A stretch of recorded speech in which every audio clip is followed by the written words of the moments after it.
अंग्रेजी ग्रामर में ना अक्सर सबसे छोटे अल्फाज ही सबसे बड़ी मुश्किल बन जाते हैं। जी हाँ, मैं बात कर रहा हूँ प्रेपोजिशंस की।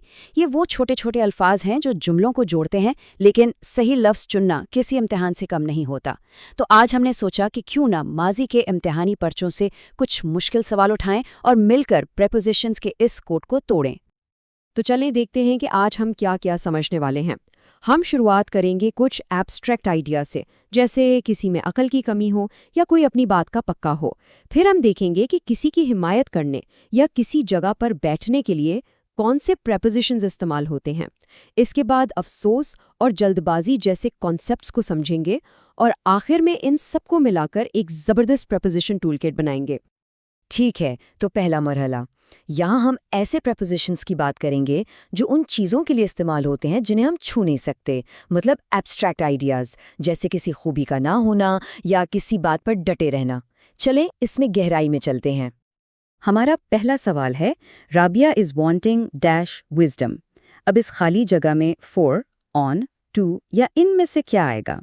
ये एक क्लासिक मिसाल है जहाँ अक्सर लोग ख़ास तौर पर सीखने वाले कंफ्यूज हो जाते हैं। तो असल बात ये है, यहाँ वांटिंग का मतलब वो नहीं है जो हम आम तौर पर समझते हैं, यानी चाहना। वांटिंग इन एक खास फ्रेज है जिसका मतलब है किसी खूबी की कमी होना।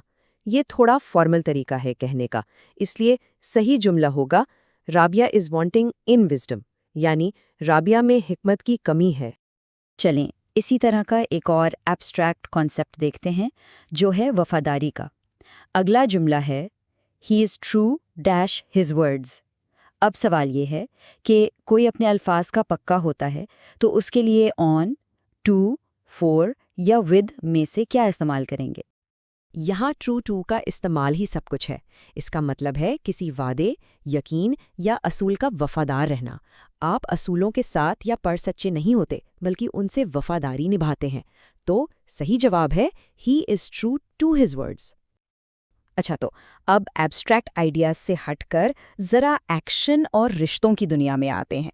यहाँ हम देखेंगे कि प्रेपोजिशंस कैसे बताते हैं कि कोई किसकी हिमायत कर रहा है या कोई कहाँ बैठा है। तीसरी पहेली है, Pakistan has always sided dash Muslim countries. यहाँ ये जो सितारा बना है ना, ये बता रहा है कि ये कॉन्सेप्ट इम्तिहानात में अक्सर आता है। तो सवाल ये है कि किसी की हिमायत करने के लिए या साइड लेने के लिए कौन सा प्रेपोजिशन लगेगा? उसूल बिल्कुल सीधा और साफ है। किसी शख्स या ग्रोह के साथ खड़े होने को टू साइड विद कहते हैं। इसका मतलब है कि आप किसी इख्तिलाफ में उनकी हिमायत कर रहे हैं। ये एक तरह का इत्तेहाद दिखाता है। तो मुकम्मल जुमला होगा, Pakistan has always sided with Muslim countries. हमारा अगला चैलेंज देखने में तो बहुत आसान लगता है, लेकिन इसमें एक बहुत बारीक सा नुक्ता छुपा हुआ है।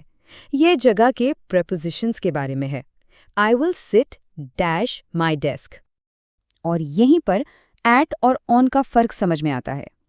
सिट एट का इस्तेमाल उस जगह के लिए होता है जहां बैठकर कोई काम किया जाए, जैसे डेस्क या मेज़।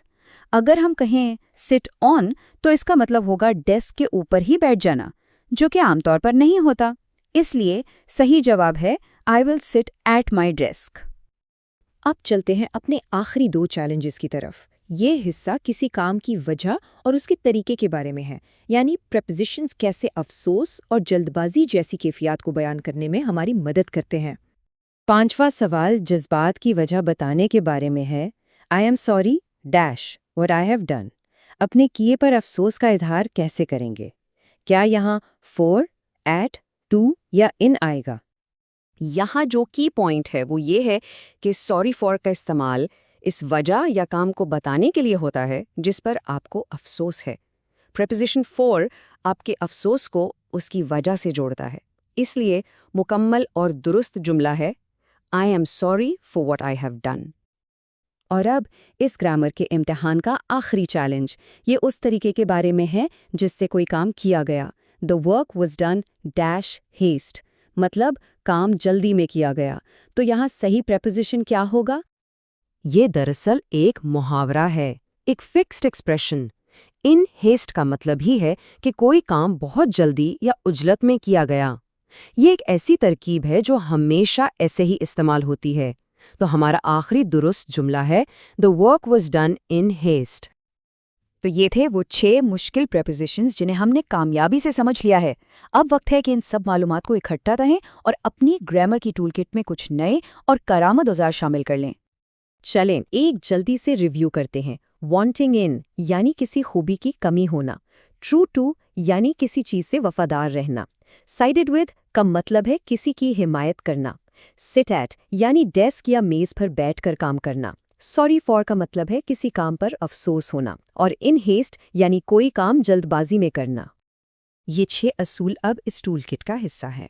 انہیں یاد رکھنے سے انگریزی لکھنے اور بولنے دونوں میں بہتری آئے گی۔